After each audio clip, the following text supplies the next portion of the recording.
আজকে কদমতলী থানার একটা হত্যা মামলা কদমতলী থানার ৯/11/২৪ ভিকটিম হলো মেহেদী হাসান পান্ত।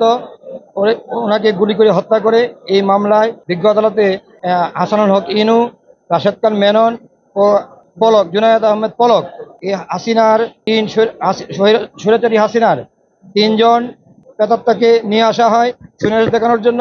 বিজ্ঞ আদালতে শুনানি হয়, বিজ্ঞ আদালত সুনারেশ মঞ্জুর করেন এবং জেল হাজতে প্রেরণ করেন। পলকের কথা বলতে যদি হয়, আপনারা জানেন স্বৈরাচারী হাসিনার যখন ছাত্র আন্দোলন তুঙ্গি, ছাত্ররা যখন রাজপথে, তখন উনি কি করেছেন, নেটওয়ার্ক বন্ধ করে দিয়েছেন। তার জন্য হাজার হাজার মানুষ ক্ষতিগ্রস্ত হয়েছে, পঙ্গু হয়েছে, হত্যা হয়েছে, শহীদ হয়েছে। বিজ্ঞ আদালতে জানেন এটা।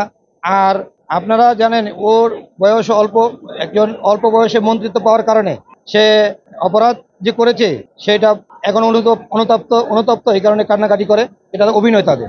আজকে এই স্বৈরাচারী হাসিনা বিভিন্ন জায়গায়, সব জায়গায় তার সিপাহসালার দিকে রেখেছেন এবং আস্তে ধীরে তাদেরকে সরানো হয়েছে এবং তাদেরকে মানসিকভাবে প্রস্তুত করা হয়েছে এই বাংলাদেশের উন্নয়ন।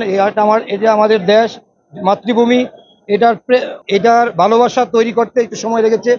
আর আমরা চেষ্টা করছি তাদের এই কর্মকাণ্ডের যে তদন্ত শেষ করে বিজ্ঞ আদালতে চার্জশিট এবং যা যা দরকার